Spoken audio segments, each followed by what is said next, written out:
ഇവിടെ വേങ്ങാട് ഫാമിലിൻ്റെ ഒരു കുടുംബസമിതി സമ്മേളനത്തിൽ പങ്കെടുത്ത് ഞാൻ ഇറങ്ങും, ഞങ്ങൾ തമ്മിൽ കണ്ടുമുട്ടി. ഞാൻ എൻ്റെ കാറിൽ നിന്ന് ഇറങ്ങി, പുള്ളി അദ്ദേഹത്തിൻ്റെ കാറിൽ നിന്ന് ഇറങ്ങി, ഞങ്ങൾ കണ്ടുമുട്ടി, ഷെയ്ഖൻ്റെ ഇത് കുശലം പറഞ്ഞ് പിരിഞ്ഞു. അത് വീഡിയോ എടുത്തിട്ടേ നാട് മുഴുവൻ പ്രചരിപ്പിക്കുക. കണ്ടില്ലേ മുഹമ്മദ് റിയാസ് ഏത് ശത്രുവിനെ കണ്ടാലും കെട്ടിപ്പിടിച്ച് ഉമ്മ വെക്കുന്ന മുഹമ്മദ് റിയാസിൻ്റെ മനസ്സലിവ് കണ്ടില്ല എന്നൊക്കെ പറഞ്ഞിട്ട് അത് മാർക്കറ്റ് ചെയ്ത ഇത്രയും ചീപ്പ് പൊളിറ്റിക്സ്. അപ്പോൾ ഇതിലപ്പുറം നിങ്ങൾക്ക് പ്രതീക്ഷിക്കാം. ഇതൊക്കെ ഒറ്റ കാര്യം പറയാൻ പറ്റുള്ളൂ. ഇവിടുത്തെ ജനങ്ങളെ പറ്റിച്ചുകൊണ്ട് ഈ കാര്യങ്ങൾ കൈകാര്യം ചെയ്ത് അങ്ങനെ കടന്നു കളയാമെന്നത് അദ്ദേഹം കരുതുന്നുണ്ടെങ്കിൽ ജനങ്ങൾ ഇത് തിരിച്ചറിയും. ഈ വികസനത്തിൻ്റെ മൂടുപടം ഇവിടുത്തെ ജനങ്ങളെ കൂട്ടി ഞങ്ങൾ പൊളിക്കും. അതിൻ്റെ അല്ല, രാഷ്ട്രീയത്തിനപ്പുറമുള്ള സൗഹൃദം അല്ലോണ്ടാണല്ലോ ഷെയ്ഖാൻ്റേത്. അത് വിൽപ്പന ചരക്കാക്കാൻ പറ്റുമോ? അത് എന്ത് മാന്യത അതിലുള്ളത്? എന്നിട്ട് അതിൻ്റെ പിന്നാലെ അതിൻ്റെ ബാക്കിയുള്ള കമൻസുകളൊന്ന് വായിച്ചു വെക്കൂ. അപ്പോൾ അങ്ങനെ കിട്ടുന്ന എന്താ പറയുക, എന്തും എന്താ പറയുക, PR വർക്കിന് വേണ്ടിയിട്ട് ഒരു നിലവാരത്തെ ഞാൻ പറഞ്ഞില്ല. എൻ്റെ വാപ്പാനെയും വലിയാപ്പാനെയും ചീത്ത വിളിക്കാൻ 100 ശമ്പളം കൊടുത്ത് ലോകത്ത് ആരെങ്കിലും ആളെ നിർത്തുക? ഒന്ന് നനച്ചു വെക്കൂ. അപ്പോൾ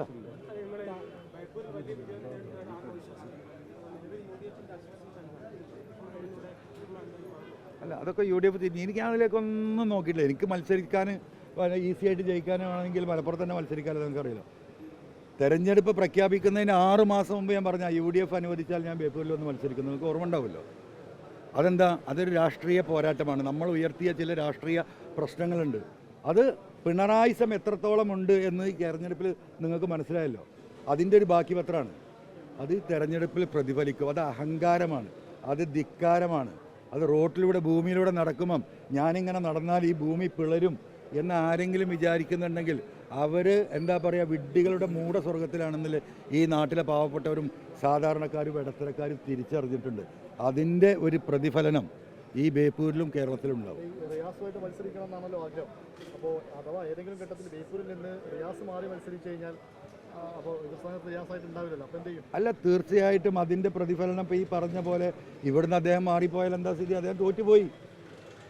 എന്തിനാ അദ്ദേഹം മാറുന്നത്? 29,000 വോട്ടിൻ്റെ ഭൂരിപക്ഷം ഈ കണ്ടു കാണപ്പെട്ട കോടിക്കണക്കിന് ഉറുപ്പികളുടെ വികസനവും നടത്തി എന്താ പറയുക, എല്ലാവരുടെയും ഇഷ്ടത്തോടെ നടക്കുന്ന അദ്ദേഹത്തിന് അത് രാഷ്ട്രീയമായിട്ട് അവരെ ആ വ്യക്തിയെ പരാജയപ്പെടുത്താനല്ലോ, അവർ ഉയർത്തുന്ന രാഷ്ട്രീയ നിലപാടിനെ പരാജയപ്പെടുത്താനാണ് വന്നത്.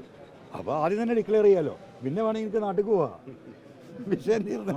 CPM-നുള്ളിൽ ഈ ഫണ്ട് വിവാദം, ഫണ്ട് തട്ടിപ്പൊക്കെ പ്രിയങ്കറാണ് പറഞ്ഞത്. അപ്പോൾ CPM-നുള്ളിൽ തന്നെ കൃഷ്ണൻ തുറന്നു പറഞ്ഞിരിക്കുകയാണ്, പുസ്തകം എഴുതിയിരിക്കുകയാണ്. ഫണ്ട് തട്ടിപ്പിൻ്റെ കാര്യത്തിലേക്ക് നമ്മൾ കടന്നാൽ ഫണ്ട് മാത്രമല്ല, എന്താ അവർ തട്ടാത്തത്? എന്താ തട്ടാത്തൊരു കാര്യങ്ങൾ? അത് ഒരു മുതൽ തട്ടാത്ത, ഒരു പണം തട്ടാത്ത, ഒരു സമ്പത്ത് അടിച്ചു മാറ്റാത്ത ഒരു വിഷയം പറയുന്നത് എന്താ? ഇപ്പം ശബരിമലകളെന്ന് ആലോചിച്ച് നോക്ക്. ഈ SIT അന്വേഷണത്തെക്കുറിച്ച് എല്ലാവരും എന്താ പറയുക സപ്പോർട്ട് ചെയ്ത് പറയുമ്പോഴും അന്നും ഞാൻ പറഞ്ഞാണ് വിശ്വസിക്കാൻ പറ്റില്ല ഈ അന്വേഷണ ഉദ്യോഗസ്ഥനെ. എനിക്ക് വിശ്വാസമില്ല. മലപ്പുറത്ത് ഞാൻ ഓടിച്ചാണ്. മലപ്പുറത്ത് ഈ പറയുന്ന ശശിധരന് അദ്ദേഹം എത്രത്തോളം ബയാസ്ഡ് ആണെന്ന് എനിക്കറിയാം. അദ്ദേഹത്തിൻ്റെ ആഫീസിലെ മുറ്റത്തെ മരം മുറിച്ച് മുൻ SP-നെ കുറിച്ച് പരാതി കൊടുത്തിട്ട് അന്വേഷിക്കാൻ തയ്യാറാത്ത ഓഫീസറാണ് അയാളത് അന്വേഷിക്കുന്നത്. നിങ്ങളൊന്ന് ആലോചിക്കും, 34.5 കിലോ സ്വർണം നഷ്ടപ്പെട്ടിട്ട് തിരിച്ചു കിട്ടിയ എത്രയാ? 439 ഗ്രാം. 34 കിലോയിൽ എവിടെ പോയി ബാക്കി 33 ചില്ലാൻ കിലോ സ്വർണം? വല്ല വിവരമുണ്ടോ? അപ്പോൾ അത് അടിച്ചു മാറ്റിയല്ലാണ്. പത്മനാഭസ്വാമി ക്ഷേത്രത്തിൻ്റെ അടിയിൽ കൂടെ തുരങ്കുണ്ടാക്കിയിരിക്കണമെന്നാണ് ഇപ്പോൾ ആൾക്കാർ പറയുന്നത്. അതൊക്കെ ഇനിയിപ്പോൾ UDF വരുമ്പോഴേ അറിയുള്ളൂ തുരങ്കുണ്ടോയെന്നുള്ളത്. ഒരമ്പലത്തിലും ഒരു ക്ഷേത്രത്തിലൊന്നുമില്ല. ഞാനിപ്പോൾ കുറച്ച് ദിവസമായിട്ട് ഇവിടെ ഉണ്ടല്ലോ. ഇവിടെയൊക്കെ ഇപ്പോൾ ഈ ക്ഷേത്രത്തിൽ പ്രതിഷ്ഠാദിനം അന്നദാനമൊക്കെ നടക്കുകയാണ്. അപ്പോൾ പല സ്ഥലങ്ങളിലും പോയി. അപ്പോൾ അവിടുത്തെ ഉത്തരവാദിത്തപ്പെട്ടവരായിട്ട് ഞാൻ സംസാരിക്കുന്നുണ്ട്. അവരുടെയൊക്കെ മാനസികാവസ്ഥ വിഷമം നമുക്കറിയാം. അപ്പോൾ പോകുമ്പോൾ ഞാൻ അവരോടൊക്കെ പറയുന്നുണ്ട്, വല്ല ഭണ്ഡാരം ഉണ്ടെങ്കിൽ ഒരു പൂട്ടും കൂടി ഇട്ട് പോയിക്കോന്ന് നമുക്ക് അതല്ലേ പറയാൻ പറ്റുള്ളൂ. അപ്പോൾ അടിച്ചു മാറ്റുന്ന കാര്യത്തിൽ നിങ്ങളൊന്നും പറയണ്ട, എന്തും അടിച്ചു മാറ്റും. ഞാൻ ആദ്യം മുതലേ പറഞ്ഞ വിഷയം എന്താണ്? ഈ അടിച്ചു മാറ്റലാണ്. എയർപോർട്ട്, ബാക്കിയുള്ള സ്ഥലങ്ങൾ, ഈ പറയുന്ന എന്താ പറയുക, ഇവിടുത്തെ ഡാൻസ് ഓഫുമായി ബന്ധപ്പെട്ടുള്ള മയക്കുമരുന്ന് വ്യാപനം ഒക്കെ പണം ഉണ്ടാക്കലല്ലേ?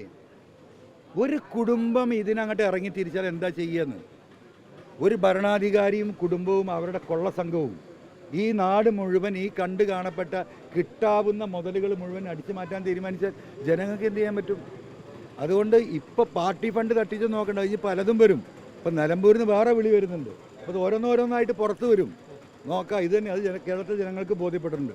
അതിൻ്റെ പ്രതിഫലം ഉണ്ടാവും. ഞാൻ വീണ്ടും നിങ്ങളോട് റിക്വസ്റ്റ് ചെയ്യാണ്, ദയവായിട്ട് ഈ മണ്ഡലത്തിൽ നടന്ന ഈ വികസന പ്രവർത്തനം ഉണ്ടല്ലോ, അപ്പോൾ ഞങ്ങളിത് കണ്ടെത്തുന്നുണ്ട്.